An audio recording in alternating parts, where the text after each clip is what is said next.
बता देते हैं, जहां बांग्लादेश के हालात पर अनुराग ठाकुर ने बयान दिया है और लोकसभा में बयान देते हुए उनकी तरफ से कहा गया है कि विपक्ष बधाइयां देता है लेकिन हिंदुओं पर बात नहीं करता है, गाजा पर बात करना चाहता है लेकिन हिंदुओं पर बात नहीं करता है। लेकिन प्रधानमंत्री नरेंद्र मोदी की तरफ से ट्वीट कर नई सरकार को बधाई भी दी गई गठन के लिए, लेकिन साथ ही साथ हिंदू और अल्पसंख्यकों की जो सुरक्षा है उसे सुनिश्चित करने के लिए भी कहा गया है। लेकिन विपक्ष पर उन्होंने तीखा प्रहार करते हुए कहा है कि विपक्ष सिर्फ और सिर्फ राजनीति करता है, हिंदुओं के मामले पर चुप्पी साध रखा है। हालांकि बधाई दे दी गई है लेकिन हिंदुओं के मामले पर विपक्ष की तरफ से कोई भी बयान नहीं आया है।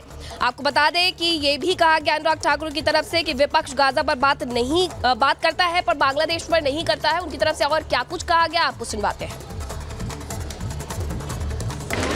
मैं आपका आभारी हूं क्योंकि जो हमारे पड़ोसी मुल्क बांग्लादेश में हाल ही में घटा उसको लेकर हम सब लोग चिंतित भी हैं और सभी राजनीतिक दलों ने एक स्वर में बात भी कही कि वहां पर जो अपने लोग हैं उनकी भी चिंता की जाए। माननीय प्रधानमंत्री जी ने भी ट्वीट करके जो इंटरिम गवर्नमेंट के प्रधानमंत्री हैं उनको बधाई भी दी, लेकिन ये भी कहा कि हमारे जो वहाँ पर हिंदू और अल्पसंख्यक हैं उनकी शांति, सुरक्षा और विकास सबको सुनिश्चित किया जाए।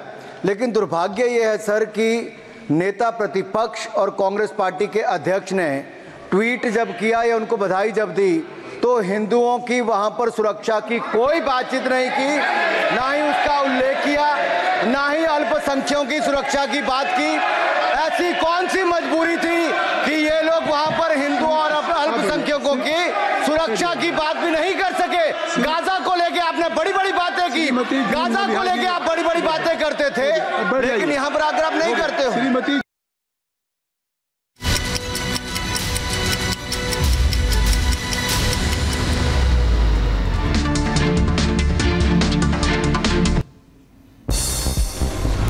और चलिए रुक करेंगे 5 मिनट में भारत की अहम खबरों का। वक्फ बोर्ड संशोधन बिल के लिए 31 सदस्यीय जेपीसी का ऐलान। इमरान मसूद, निशिकांत दुबे, गौरव गोगोई, तेजस्वी सूर्या और असदुद्दीन ओवैसी का नाम शामिल। जेपीसी में 21 लोकसभा और 10 राज्यसभा के सांसद शामिल। स्पीकर ओम बिरला ने किया जेपीसी का गठन। गुरुवार को लोकसभा में पेश हुआ था वक्फ बोर्ड संशोधन बिल। शराब घोटाले मामले में मनीष सिसोदिया को सुप्रीम कोर्ट से जमानत मिली है। 10 लाख के मुचलके पर सिसोदिया को मिली जमानत। 2 श्योरिटी भी जमा करनी होगी। मनीष सिसोदिया की जमानत पर आतिशी हुई भावुक। खुशी जाहिर करते हुए मंच पर ही रोने लगी आतिशी। सिसोदिया की जमानत पर बीजेपी का बयान, कहा जनता को ना किया जाए भ्रमित, सिसोदिया अभी भी हैं अभियुक्त, जमानत का मतलब बरी नहीं होता।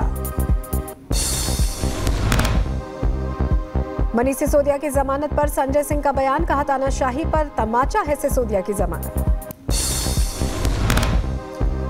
मनीष सिसोदिया की जमानत पर स्वाति मालीवाल का पोस्ट, लिखा मनीष जी की बेल से बहुत खुशी, अब वो लीडर के तौर पर सरकार को सही दिशा में लेकर चलेंगे।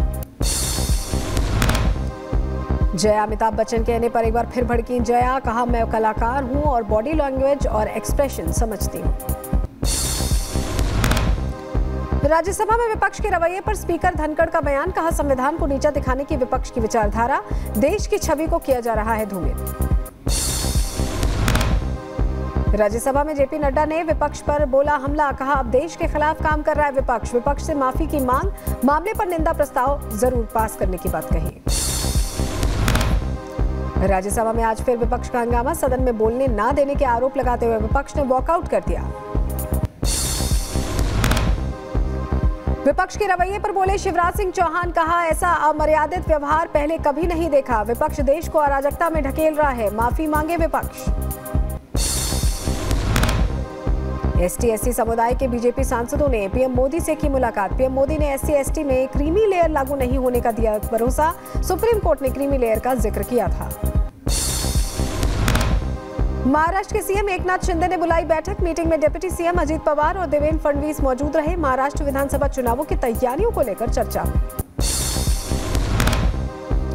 दिल्ली पुलिस स्पेशल सेल को मिली बड़ी कामयाबी, आईएसएस का आतंकी रिजवान अली गिरफ्तार किया गया। आईएसएस के पुणे मॉड्यूल का आतंकी है रिजवान, 15 अगस्त को आतंकी साजिश को अंजाम देने का प्लान था। जम्मू कश्मीर के कुलगाम में कुकर में मिला विस्फोटक, बम निरोधक दस्ता मौके पर मौजूद, सड़क पर रोका गया यातायात। पालघर में स्कॉर्पियो चालक ने बाइक सवार को रौंद दिया। हादसे में युवक की मौत हो गई। पुलिस ने आरोपी को गिरफ्तार कर लिया है। एनसीपी के कार्यक्रम में शिव स्वराज्य यात्रा के दौरान टला बड़ा हादसा। माल्यार्पण करते वक्त पलट गई क्रेन। बाल बाल बचे सभी नेता। बिहार के मुजफ्फरनगर में जानलेवा स्टंट करते दिखे 2 लोग। खतरनाक स्टंट का वीडियो सोशल मीडिया पर वायरल हो रहा है। पुलिस ने संज्ञान लिया।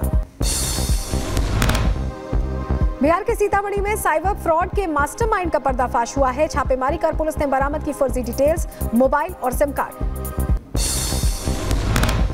बरेली में पुलिस को मिली बड़ी कामयाबी। मुठभेड़ के दौरान एक बदमाश को गिरफ्तार किया गया, दूसरा फरार। लूटा गया सामान और नकदी भी बरामद की गई। बिहार के भोजपुर में बैंक लुटेरों को पुलिस ने पकड़ा है। कई जिलों में बैंक लूटने की फिराक में थे बदमाश। पुणे में बदमाशों ने मेडिकल स्टोर को बनाया निशाना। स्टोर का शटर तोड़ा और नकदी लेकर फरार हो गए। चोरी की घटना सीसीटीवी में कैद हुई है। महाराष्ट्र के कोल्हापुर में दिखा कतांडव। केशवराव भोसले थिएटर जलकर खाक हो गया। इलाके में हड़कंप मच गया। बांग्लादेश में अल्पसंख्यकों पर इस्लामिस्ट का हमला। लगातार अल्पसंख्यकों को निशाना बना रहे हैं प्रदर्शनकारी।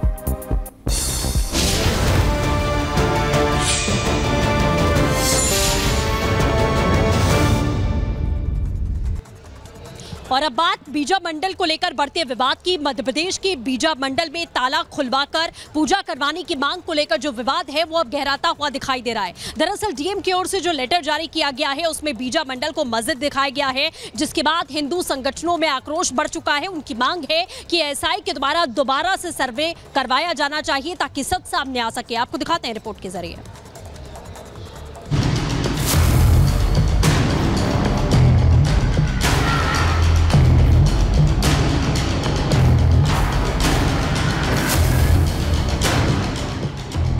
एएसआई के दस्तावेजों में यहां मौजूद विजय सूर्य मंदिर को मस्जिद बताने पर हिंदू पक्ष में आक्रोश है, जिसके बाद इस मंदिर को खुलवाकर दोबारा सर्वे कराने की मांग तेज हो गई है।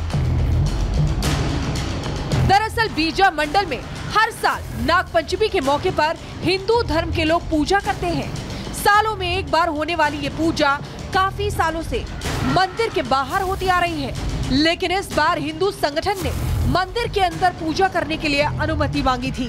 इस पर कलेक्टर बुद्धेश कुमार वैद्य की ओर से जारी लेटर में इस जगह को बीजा मंडल मस्जिद बताया गया और ताला खोलकर अंदर पूजा करने की अनुमति नहीं दी गई। इस बार जब हिंदू पक्ष ने पूजा की मांग की कि उनकी भावनाओं का ध्यान रखते हुए ताला खोलकर उन्हें अंदर पूजा करने की अनुमति दी जाए, और उस पत्र में कलेक्टर ने जो जवाब दिया जिसमें कि उन्हें इस जगह को बीजा मंडल मस्जिद लिख दिया, जिसके बाद से हिंदू पक्ष जो है वो नाराज है और वो दोबारा इस जगह का एएसआई द्वारा सर्वे कराने की बात कर रहे हैं। बीजा मंडल को मस्जिद बताने के बाद मामला और बढ़ गया।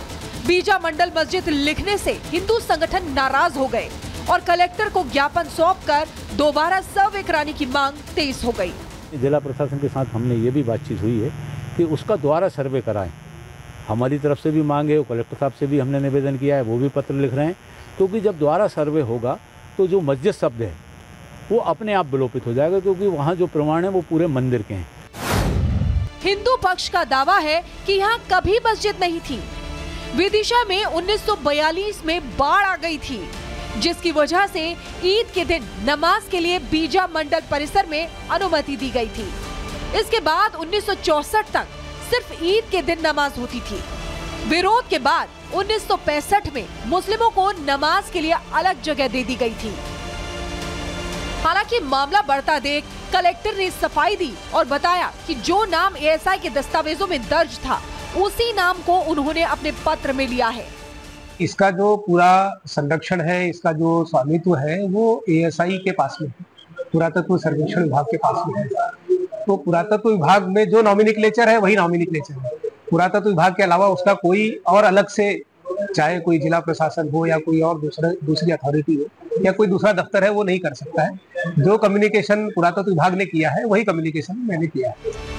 वहीं प्रशासन ने लॉ एंड ऑर्डर को देखते हुए पूरे इलाके में भारी पुलिस फोर्स तैनात कर दिया है, जिससे किसी तरह का विवाद न हो।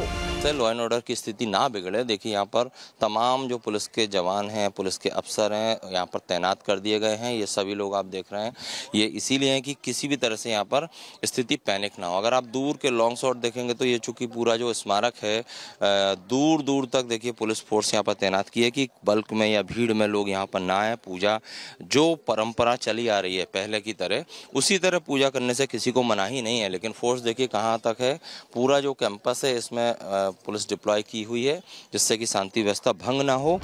हालांकि मामले में ये भी कहा जा रहा है कि जो विवाद था वो अलग जगह दिए जाने के बाद खत्म हो चुका है।